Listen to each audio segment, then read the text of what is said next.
familia kendo koro en gino madhi ataro gi ratiro mar dhano.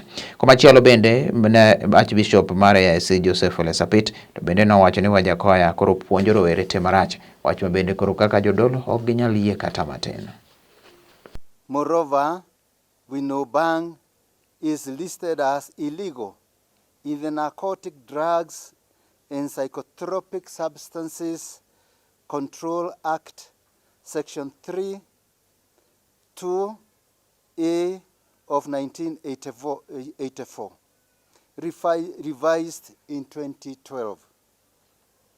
We Kenyan people have seen how bang has destroyed our families, rendering them destitute and making them havens of unthinkable domestic violence.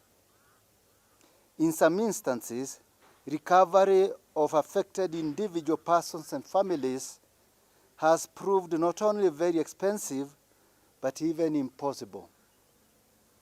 Prostitution in any and all its manner of practice is immoral and leads to social decadence that is unacceptable in a sane society. In our Kenyans is proposing for Kenyans in any upright and morally standing society is unacceptable, because promotion of bang, we all know what bang can do. It is something that captures a mind. It is addictive and it destroys. So you cannot introduce something in the name of an economy, boosting the economy of a country, because that is where you want to